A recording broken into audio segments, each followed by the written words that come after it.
Hello and welcome to our channel. I'm Greg Freyman from freymancpa. Here's another great segment brought to you by our Atlanta business accountants. Now, today we're going to discuss a really important topic. Today we're going to discuss mistakes that you can make that will end up costing you tax dollars. Okay. And this is a mistake that most people can avoid. And basically what we're going to discuss is two things here. One, we're going to discuss filing obligations, and two, making payments, and then reporting. So it's all kind of tied in together, but it's really two separate topics. All right, so the biggest mistake we see, and I think this one I'm just going to briefly go over because it's a very simple mistake to avoid. And you can see our other video on penalties and basically abating penalties, and then you'll understand a little bit better this concept. But filing your taxes late is the number one mistake that we see from people that aren't prepared for their tax obligations comes tax filing time. For individuals, the filing due date is April 15th unless you're on an extension. So an extension of time to file is an extension of time to file your tax return, but it's not an extension to pay your taxes. What some people might do is if they figure that they're going to owe money with their return, they will disappear by April 15th and not file for an extension and not file their taxes. And unfortunately, that's the biggest mistake you can make, because if you look at our other video, we explained that basically not filing your taxes is the most, one of the more heavily penalized types of penalties, and all you had to do was basically file an extension with money or without money. At least you're not going to be late on the filing. So they try to discourage that, and they make it, there's different types of penalties. And so not filing is definitely one of those penalties that can be easily avoided. And like I said, it's more heavily penalized than the other, like not paying in your taxes and not sending in the estimates and all that other stuff. So that's the number one costly mistake, is just simply not filing on time, putting your head in the sand and thinking that, if you show up later, you're still going to be okay. You're actually just adding problems where you could have easily just filed for an extension, got rid of that penalty. And they can vary. They can really be as much as over $1,000 for not filing on time. All right. The second most common, most costly mistake is not paying in your taxes on time.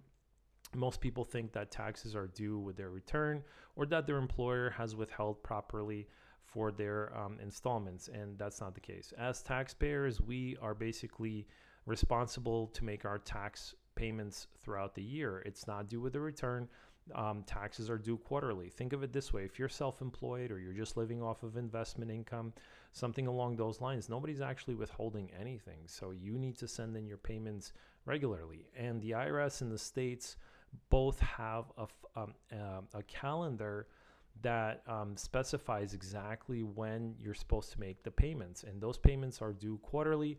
They don't sound quarterly, but the dates are, again, April 15th, June 15th, 9/15, and 1/15 of the following year every single year. We have a great video on estimates and making payments, so you can go check that video out. I'm going to leave it in the description below so you guys can have a point of reference. But basically, that's also something that's penalized. So if you're not making in your installments and you figure that you just pay everything by April 15th, you're going to be wrong, and you're going to also get penalized for not making your estimated tax payments, which is your responsibility. It's nobody else's responsibility. Okay, so that's the most common second mistake. And what I really want to talk to you about today is mismatch notices. This is a topic that's really important for people to understand because it comes up so often. All right. Sometimes people come to us with about a 10-page notice from the IRS, and it's a CP2000, or what we call a mismatch notice, or also known as a correspondence audit. Yeah, I know it sounds pretty scary. So here's the IRS. It's a huge organization, right? And you have, God, I don't know. I'd hate to throw around numbers, but we have a tremendous amount of people living in this country, and everybody's filing their taxes. Everybody's sending in payments, and we have a very complicated tax system. So some filings are extremely complicated and take a lot of expertise and time to prepare. So can you imagine what must be going on in the IRS office space where they're reviewing and accepting and getting like bombarded with all of these files and filings. So how do they actually manage all of this in their system? So it's a tremendous system, right? And it's mostly, I'm not exactly sure exactly how much, but it's an automated system. So when you're sending in your tax return through e-file or paper, it's going to get fed into the IRS database, and it's very much like just basically a computer that's going to run an analysis on that tax return. And some of the analysis that it performs is quite interesting. It's going to do like variance analysis, it's going to compare income to deduction, it's going to do ratios, it's going to look for red flags and things that can easily trigger an audit. But it's also going to look for mismatch. So this is kind of going back to these CP 2000 mismatch notices, right? What is that, Greg? So the IRS works on a matching system. So when you're sending in your tax return, the IRS is going to match it with third-party data that's been sent over to the IRS via the third party. So if you're working for an employer and you receive that W-2, the IRS is getting a copy of that W-2. And when you're filing your tax return, it's actually matching the tax return to your third-party W-2 that was submitted by the employer. And if it's a mismatch because you forgot to include a W-2, well, it's going to trigger an automatic notice. And that automatic notice is spit out by the computer.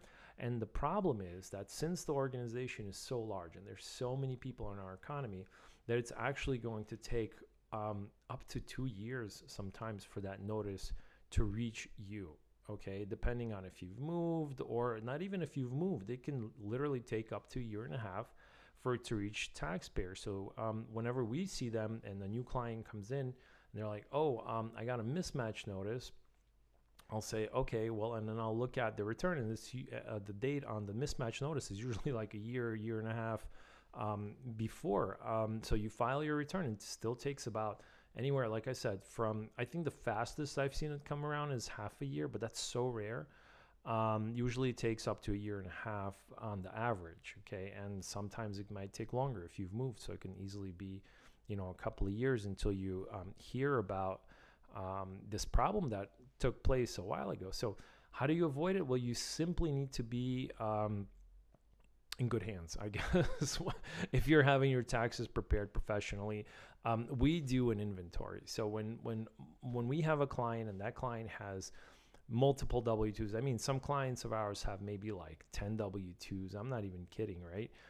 They're consultants. They work all different places, and they have different sorts of income, investments, and all of these are like third-party documents, right? And they're all coming in. So for one thing, we look at the prior return.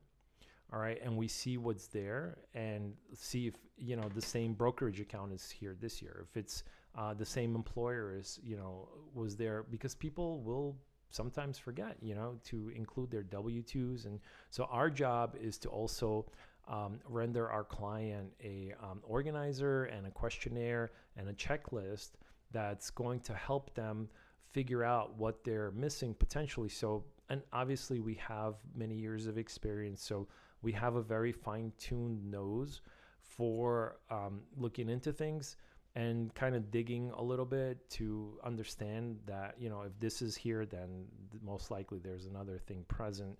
So we've acquired this fine ability to look into the client and really pull out the data when it's not there, when it's not presented to us. But devoid of a tax professional, you can absolutely also just make your own checklist and go through your taxes, review it, and just try your best to basically not exclude anything now that you understand how the IRS works and that it works on a matching system. Okay, the states work the same way. They're receiving a copy as well. So you want to make sure that you're cross-checking yourself, that you can look at your prior return, see what you've included there, compare it to this year, and just being more vigilant, because that's something that will also incur penalties, and it will be it will come around in about 1.5 years to 2 years, and then it's already accrued interest, and you don't want to incur any of that. And by the way, if you're really inaccurate with your return, If you're filing it yourself, you can get an accuracy related penalty. Again, look at the penalty video where I go over all the different types of penalties. And accuracy related penalties is also pretty hefty. So you want to make sure that you're avoiding this very costly mistake by just simply being more careful. Don't just Homer Simpson everything and throw it into the mail like you've seen in that episode where Homer just like throws everything into the envelope and puts together the tax return in one night and just sends it off in a flurry, right?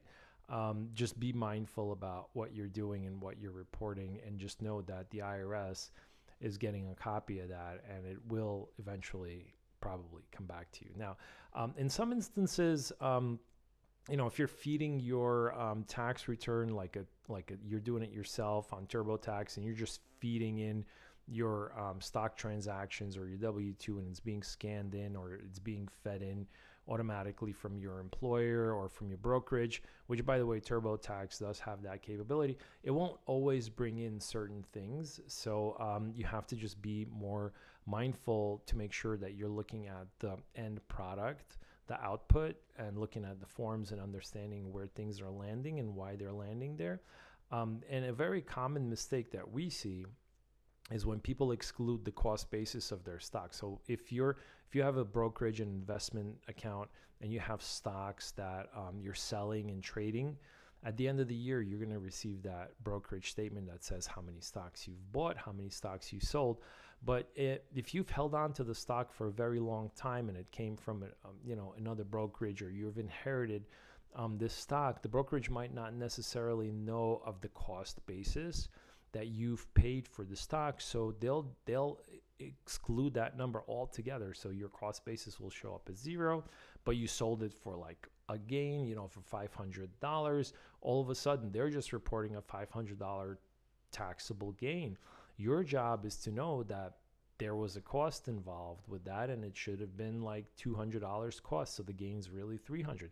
So this is the most common mismatch that we see because people just don't look at the output, or they don't know what it was and just exclude it. And the IRS will send a mismatch notice saying, hey, you guys didn't include all of these stock sales. You forgot about your brokerage account with that bank, with that brokerage house rather. And now you're going to pay us taxes on the entire sale as if you had no cost basis involved.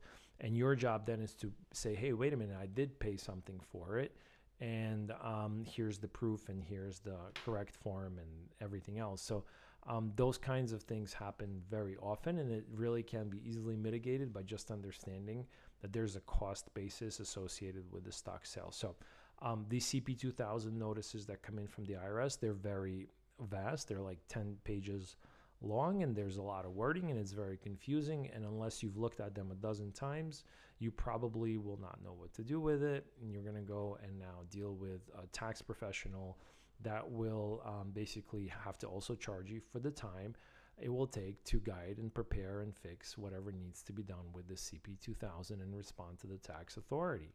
So now you've just not only cost yourself tax and penalties, but also most likely you're going to hire somebody that knows what they're doing with taxes, because that's all they do, and have to pay them on top of everything to fix the problem. So just be mindful. Try to recall everything you've done over the year. And this is very common for things to happen when people move, when there's a lot of commotion going on. Maybe there's something personal happening and people tend to forget things, and it's completely normal, But when you're doing your taxes, it's almost like driving a car. You're buckling up, you're checking your mirrors, you're adjusting your seat, you're making sure that you're looking left and right, especially if it's a car you've never driven. You want to adjust everything. So this is the same way with a tax return.